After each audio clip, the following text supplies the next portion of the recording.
Қайырлы күн. Бағлыва тортын пісіреміз. Торттың аты әйгілі балеринаның құрметіне қойылған екен. Өзі сондай нәзік, дәмді торт. Жасап көріңіздер.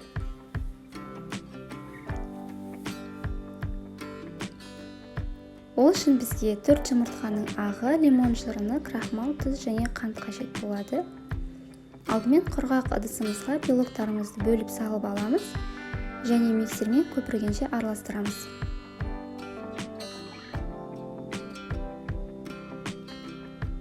Біздің жұмыртқамыз жақсылап көпіргеннен кейін тұзымызды саламыз, лимон шырынын қосамыз және қантымызды бөліп қосып тұрып араластырамыз.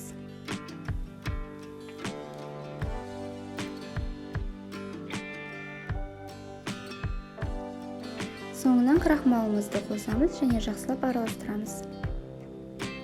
Мінекей біздің меренгамыз дайын болды.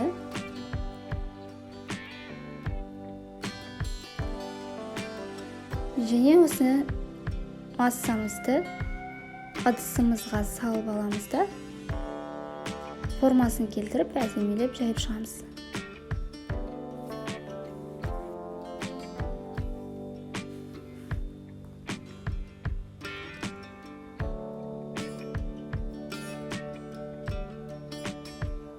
Пеште 100 градуста 50 минут пісіріп аламыз. Біздің тортымыз піскенше кремімізді дайындаймыз. Ол үшін творожный сыр, сливки және қант ұнтағын қосып жақсылап араластырамыз.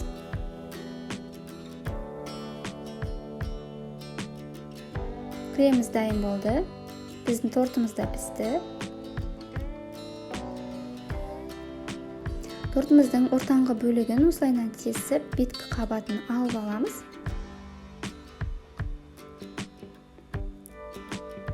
Және ішіне кремімізді саламыз. Кремімізді жақсылап жайып аламыз да, жаңағы алынған беткі қабатын қайтадан үстіне қойып, оның бетіне крем жағамыз. Болғаннан кейін бетіне кез келген жидектерді қойып, сәндеп қойсаңыздар болады. Менің каналыма тіркеліп, колокольчик белгісін басып қойыңыздар. Алда әлі талай қызықты рецепттер болады. Астарыңыз дәмді болсын.